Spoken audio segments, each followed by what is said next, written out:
Hello friends, Tamil Nadu அரசியல்ல இன்னைக்கு ஒரு வரலாற்று சிறப்புமிக்க நாள்.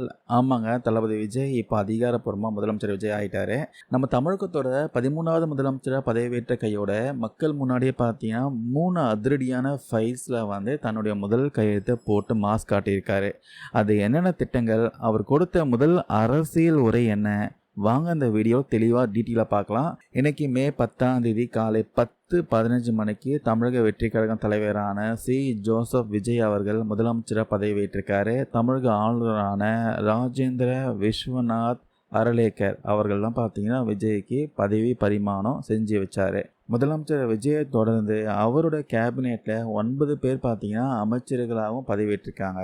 பொதுவாக முதலமைச்சருக்கு பதவியேற்றதும் தலைமை செயலகம் போய் தான் பார்த்தீங்கன்னா ஃபைல்லாம் சைன் பண்ணுவாங்க.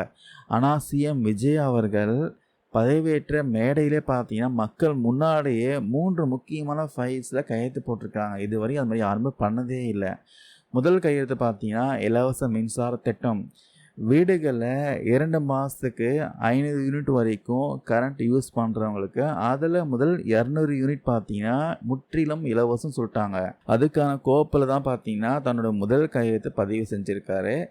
2வது கையெழுத்து பார்த்தீங்கன்னா சிங்கப்பெண் அதிரடி படை திட்டம். தமிழ்நாட்டில் பெண்களுடைய பாதுகாப்பை 100% உறுதி செய்கிற நோக்கத்தில் புதுசாக பார்த்தீங்கன்னா சிங்கப்பெண் சிறப்பு அதிரடி படை அப்படின்னு ஒரு பிரத்யேகமான படையை உருவாக்க அந்த ஃபைலில் பார்த்தீங்கன்னா கையெழுத்து போட்டிருக்காரு.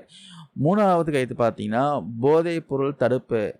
இப்போல்லாம் பார்த்தீங்கன்னா போதைப் பொருள் நடமாட்டம் அதிகமாக இருக்கிறதுனால அதை முற்றுப்புள்ளி வைக்க தமிழ்நாட்டோட ஒவ்வொரு மாவட்டத்திலையும் போதைப் பொருள் தடுப்பு படை ஆன்டி ட்ரக் டாஸ்க் ஃபோர்ஸ் அமைக்கிற கோப்பில் பார்த்தீங்கன்னா கையெழுத்து போட்டிருக்காரு. இந்த 3 கையெழுத்தையும் போட்ட அப்புறம் முதலமைச்சர் விஜய் மக்கள்கிட்ட நேரடியாக நிறைய விஷயம் பார்த்தீங்கன்னா பேசியிருக்காரு, ஓப்பனாக பேசியிருக்காரு. அவர் என்ன சொல்லியிருக்காருன்னா, நம்ம தமிழ்நாடு அரசு இப்போ இருக்கிற நிலைமையை நான் உங்ககிட்ட சொல்லியே ஆகணும். இதுக்கு முன்னாடி ஆட்சியில் இருந்தவங்க